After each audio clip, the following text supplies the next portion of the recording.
अस्सलामुअलैकुम व्यूवर्स, मैं सैफ अशरफ एक बार फिर से एक नई वीडियो के साथ हाजिर हूँ। दोस्तों, आज हम बात करेंगे एक बहुत ही अहम मुद्दे पर, एक ट्रेंड जो हिंदुस्तान में बॉलीवुड वालों के ज़रिए से बहुत तेज़ी से चल रहा है। दोस्तों, आजकल इंडिया में एक से एक बढ़कर एक मज़हब के नाम पर, धर्म के नाम पर विवादित फिल्में बनाने का ये ट्रेंड बॉलीवुड वालों ने ये ठेका ले रखा है और ये ट्रेंड थमने का नाम नहीं ले रहा है, बहुत तेज़ी से आगे बढ़ रहा है। ख़ास तौर पर ऐसी विवादित मूवी जो सिर्फ एक ही धर्म को टारगेट कर रही है।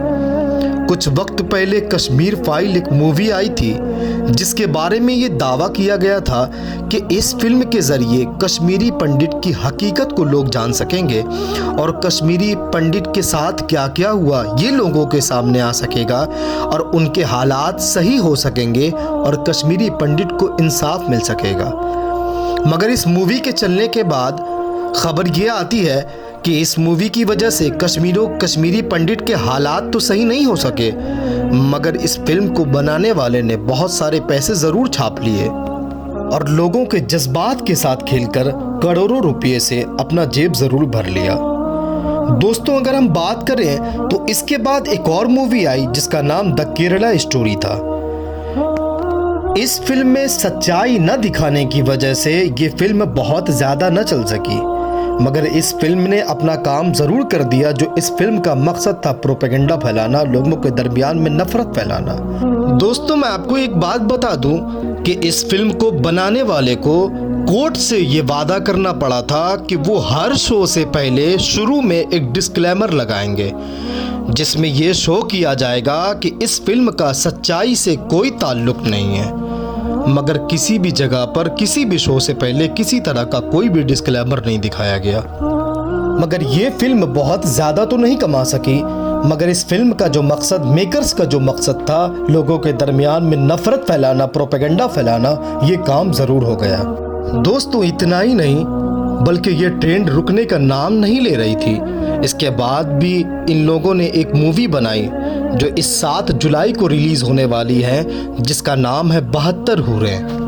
आपको मैं बता दूं कि इस मूवी में भी मज़हब इस्लाम को टारगेट किया गया है और ये मूवी 72 हूरें, इसमें भी इस्लाम का कॉन्सेप्ट पाया जाता है। मगर इस फिल्म में ये बताया जा रहा है कि आज दुनिया भर में जितने भी आतंकवाद पाए जाते हैं और जितने भी आतंकवादी आतंकवाद फैलाते हैं, इन सब के पीछे कहीं ना कहीं ये 72 हूरों का कॉन्सेप्ट है। इनके रिसर्च के मुताबिक इनका मानना है कि दुनिया भर के आतंकवाद सिर्फ इन हूरों की ही लालच में न सिर्फ आतंकवाद फैलाते हैं बल्कि पूरी दुनिया में फसाद फैलाते हैं। और इतना ही नहीं, इन्हीं हूरों की वजह से ये लोग खुद को भी मार देते हैं ताकि वो शहीद होकर जब वो जन्नत में जाएंगे तो वहाँ 72 हूरें उन्हें मिलेंगी। फिल्म के मेकर्स का ये दावा है कि लोगों को इस मूवी की वजह से पता चलेगा कि लोग आतंकवाद क्यों फैलाते हैं और दुनिया में आतंकवादी इतने फसाद क्यों मचाते हैं। मगर आपको एक बात बता दूं कि जब आप इसके टीज़र को देखेंगे, इसके टीज़र को देखने के बाद ही अगर आपको नॉलेज होगा तो आप ज़रूर पता कर जाएंगे कि इस मूवी का भी मकसद सिर्फ प्रोपेगेंडा फैलाना और इस मूवी के ज़रिए से इख्तलाफ फैलाकर सिर्फ अपना जेब गर्म करना है।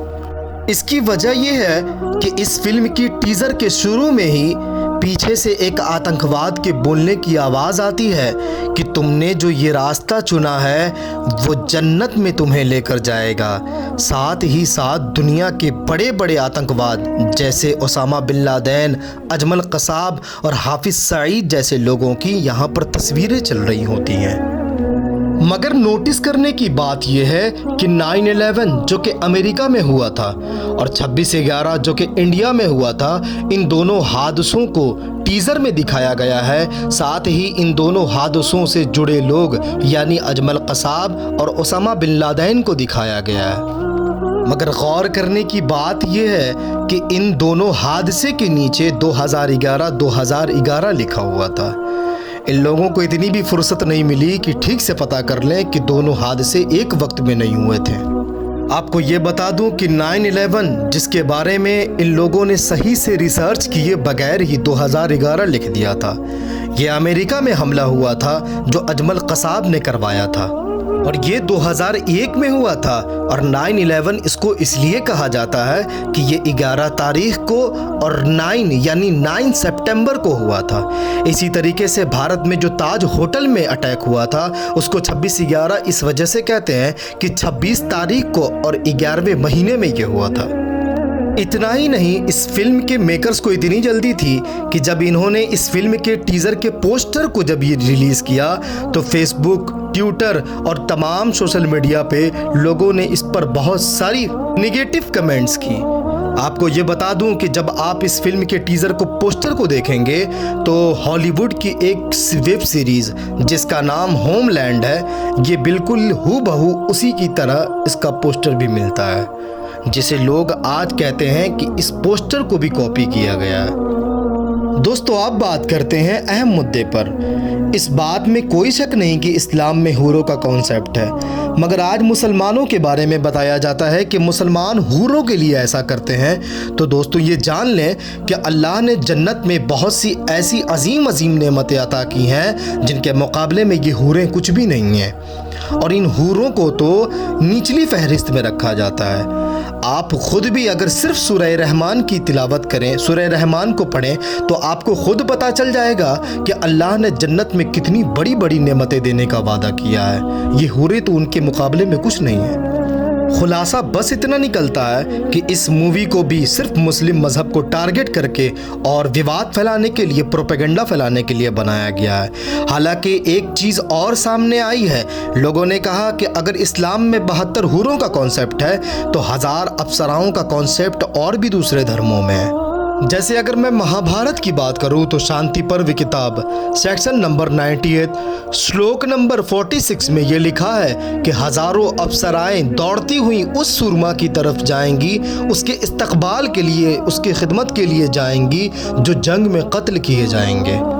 बहुत सी किताबों में ऐसे रेफरेंसेस मिलते हैं, मगर मैं अपनी वीडियो को बस यहीं पर ख़त्म करता हूँ। उम्मीद है वीडियो आपको अच्छी लगी हो।